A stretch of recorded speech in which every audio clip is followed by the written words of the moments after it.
All right, guys, today we are going to be taking a look at law of sines, which is a way to solve for angles or sides in non-right triangles. So first terminology is something called oblique triangles. Oblique triangles are any triangles that don't have right angles, so a non-right triangle.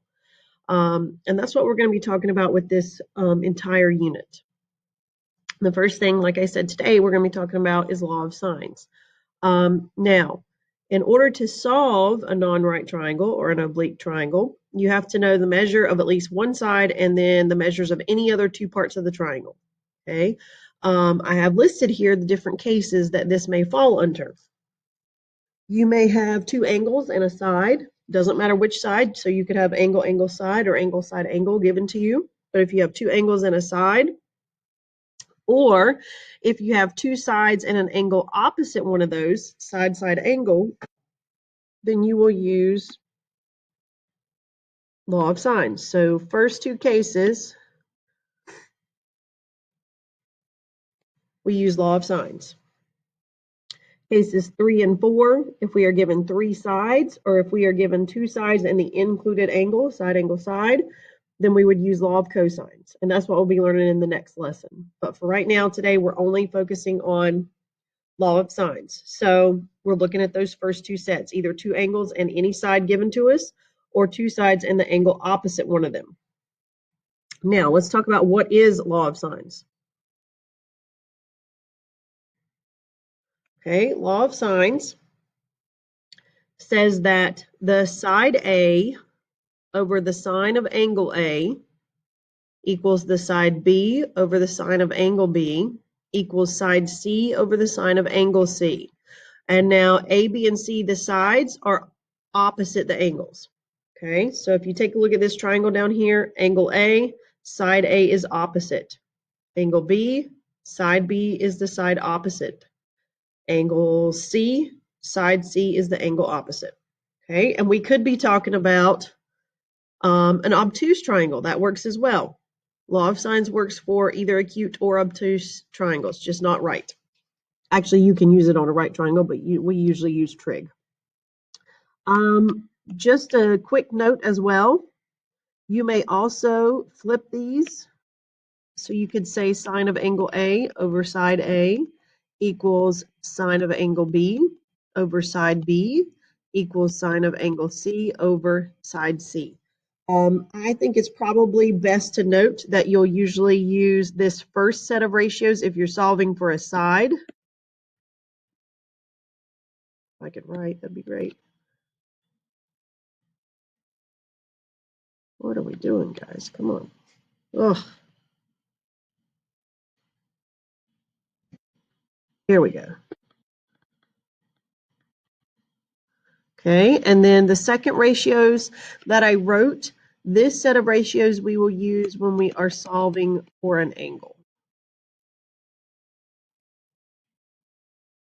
Think about why. Your sides are on the top of the ratios here, so it's easy to solve. Your angles, the sine of the angles is on the top for the second set of ratios, so it's easier to solve for the angles. Okay, both of those work. Now, let's take a look at what this may look like in a problem. And then also we'll run through some examples of how to use law of sines. All right, we're going to solve this triangle using law of sines. Let's take a look at what they gave us in the triangle. Okay, they gave us angle A and angle B. A is 25 degrees, B is 60 degrees. And they gave us side A because it's across from the angle. So we know side A is 12. So they gave us angle, angle, side. Okay, two angles and a side that's not included. So that was that first case. If we had two angles in any side, then we can use law of sines. Okay, so let's take a look. First thing that's easiest probably to solve for is going to be the missing angle, because we know our angles in a triangle add up to 180. We have 60 and we have 25. So if we take 60 and 25 from 180, it should be pretty easy to solve for angle C. That's our missing third angle. So if we take 180, I'll just make a little note for us here. Measure of angle C is going to be 180 minus 60 minus 25.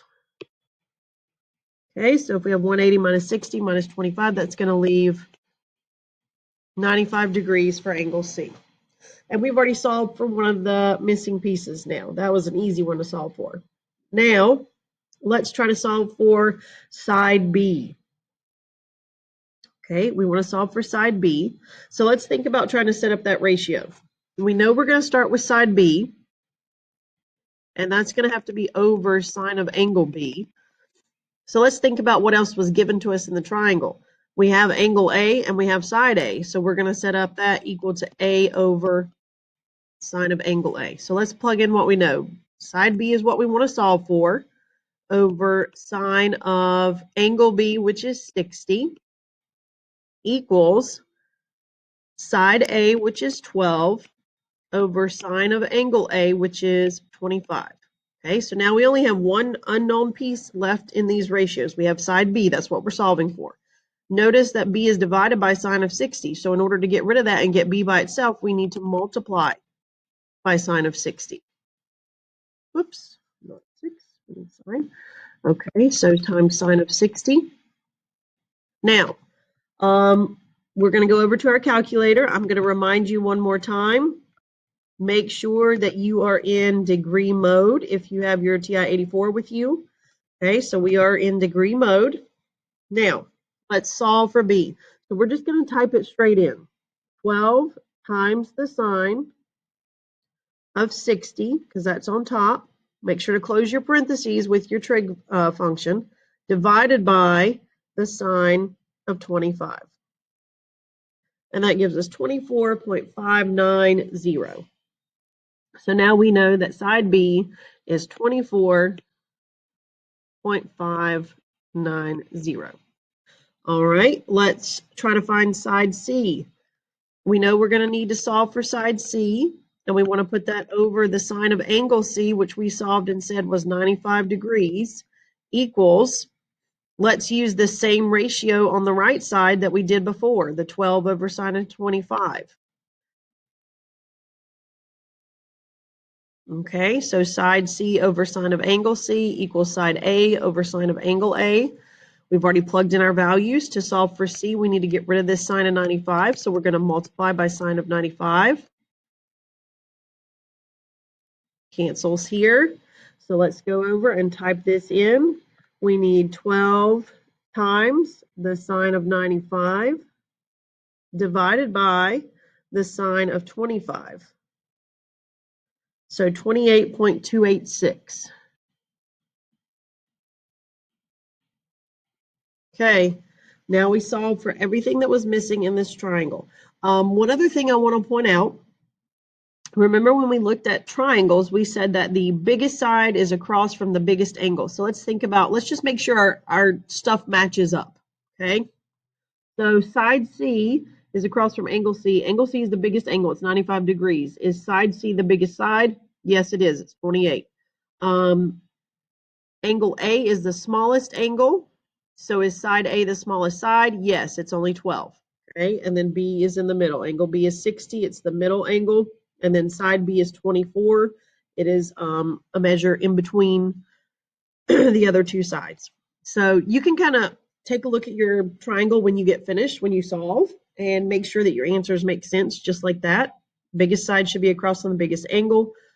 Smallest side should be across from the smallest angle, and so forth. That just is a kind of a quick way to check yourself, make sure that you didn't type something in wrong, and also can maybe catch you if you make a mistake somewhere. If you come out and you have a wrong measure, something that's not bigger or smaller than it should be, then hey, I need to go back and retry the problem.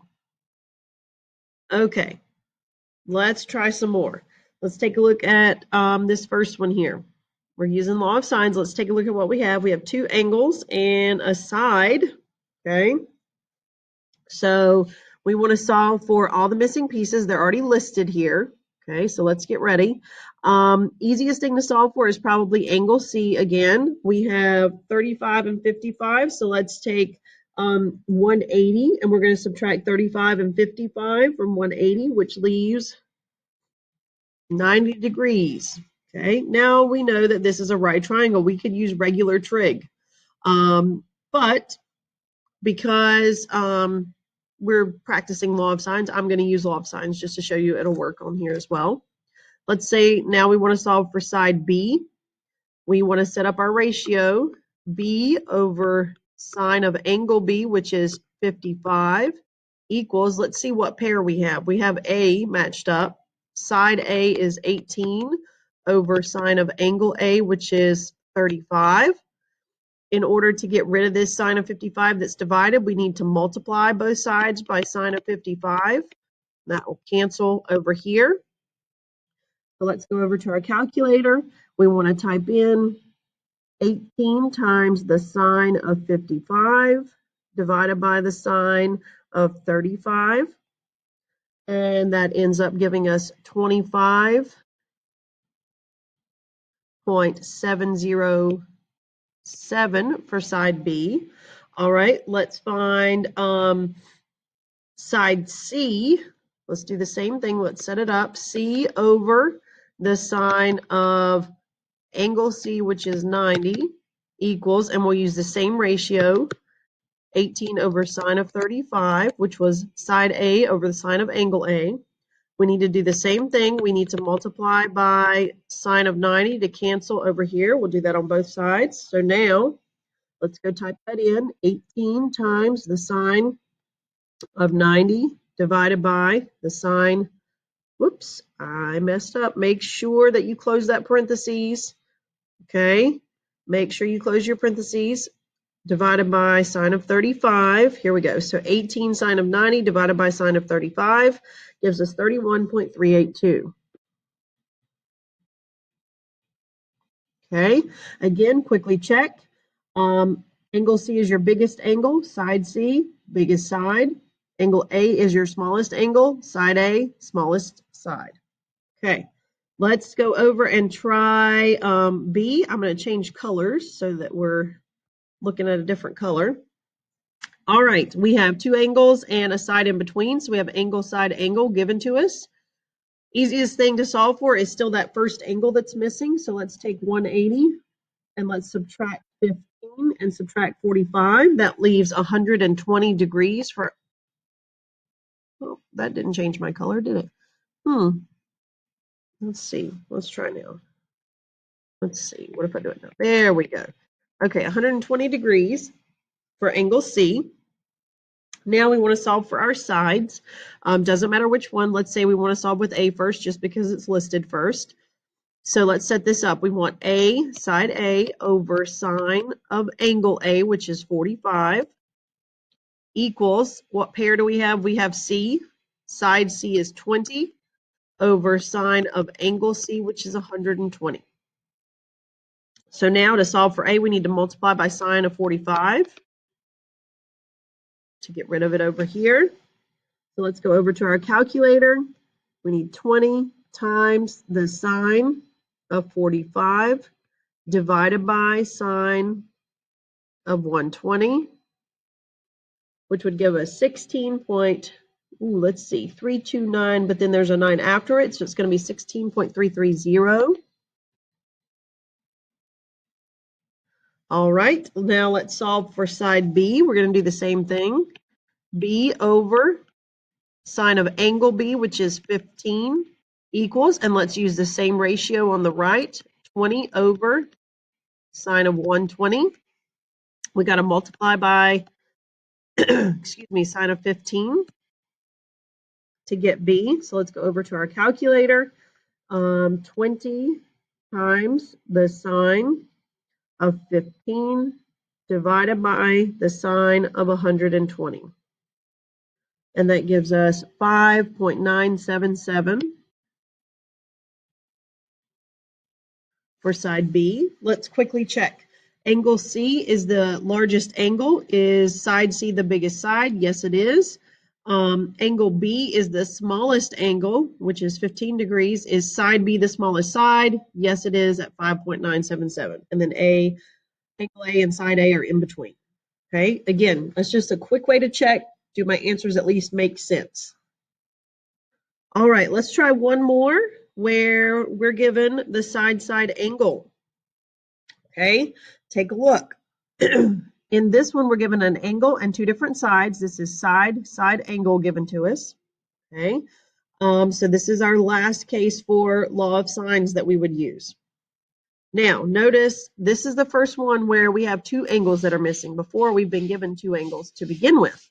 So let's think about trying to set up these ratios. If we try to solve for the side length that's missing, we can't, because this is not a right triangle. We can't do Pythagorean theorem.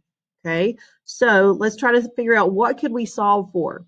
Now, we have one pair of sides and angles. We've got angle B and we've got side B. Okay, if it helps you, you can label them. Okay, this would be side A is 10. Okay, so now let's think about, we said we have one pair. We have an angle B and a side B. We have side A, so we're going to have to solve for angle A first. Okay, that's the only thing that we can solve for first.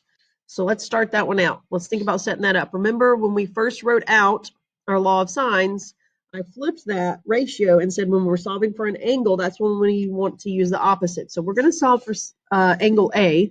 So we want to start out with our ratio as sine of angle A on top. And that's going to be over side A. And then we're going to use our angle pair and angle and side pair of B. So equals sine of B over side B. Let's plug in what we know.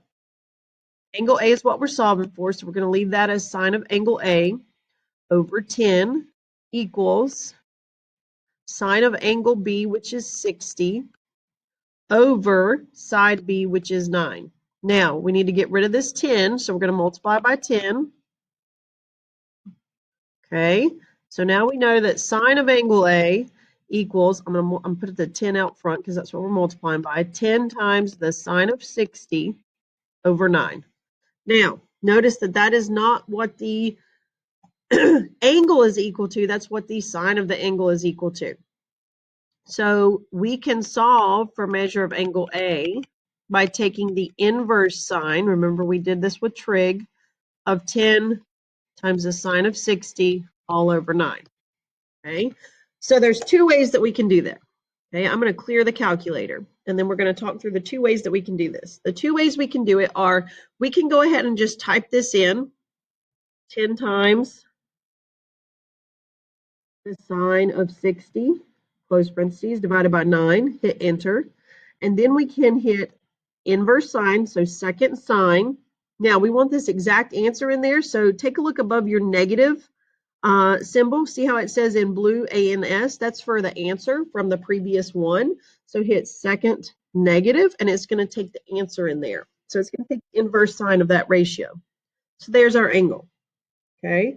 Now, the other way we can do this is to type it all in at once. Okay. But I have found that people who like to use a lot of parentheses end up messing this one up. So let me take you through how to do it all at once. We want to do the inverse sine. So we hit second sine. Now let's type it in. 10 times the sine of 60, close parentheses. Whoops. There we go. Divided by 9. Now I'm closing the parentheses on the inverse sine. Okay, so don't put a bunch of extra parentheses in there. Don't worry about a parentheses for 10 times the sine. Your calculator knows to multiply that. Okay, and see, we get the same answer both ways. Either way is fine, depending on whatever you prefer. Okay, some people are a little nervous about trying to put it all in at once, so they try that second sine, second answer. That's totally fine. Okay, or you can put it all in at once. You just have to be really careful and make sure that you're not putting in too many parentheses or extra stuff. Okay, so our angle A is 74.207 degrees. Let's put that in. Maybe. Okay, where did my, oops, there we go. Okay. So we said 74.207 degrees. Now, this is an example of one where all of your other answers are dependent upon that first answer, because the only way for us to find angle C is to take these two from 180. Okay, so if we messed up before, it was a little bit easier because we may have had one answer that was dependent on that, but it wasn't every single one. Okay, whereas this one, Every single answer is dependent upon this one being correct. So let's take both of those from 180. If we take 180 minus 60 minus 74.207, that's going to leave 45.793 for angle C.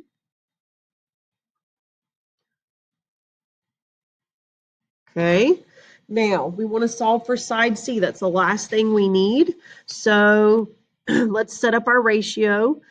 This time, remember, we're going to flip it. This was set up for solving for an angle. So now we're going to set up C over sine of angle C equals, and then I'd use what we were given. We were given side B and we were given angle B. So let's plug in what we know. C is what we're solving for, over sine of angle C, which we just found to be 45.793, equals B, which is 9, over sine of angle B, which is 60. To solve for side C, we just need to multiply by the bottom. So we're going to multiply by sine of 45.793 to cancel. So let's go over to our calculator. 9 times the sine of 45.793, close parentheses, divided by sine of 60. And that gives us 7.449 for side C.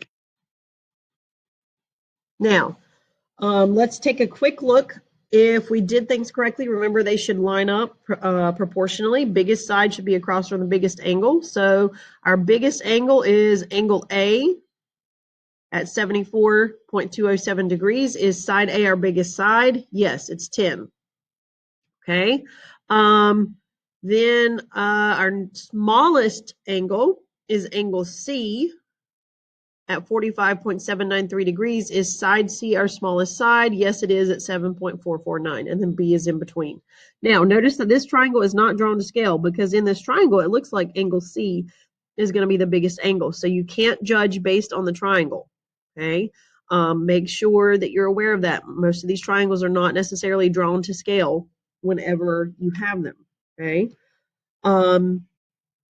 This is probably your hardest type because you have to solve for the angle. It's a little bit more work, and all of your other answers are dependent upon that first answer being correct. So that's why I want to make sure that you are careful when you type this into the calculator. You can go back and watch how I type that in both times, both ways. Either you can go ahead and type in the ratio and then do the inverse sign and hit that second negative symbol to take the answer. Or you can type it all in at once. Just be very careful about your parentheses.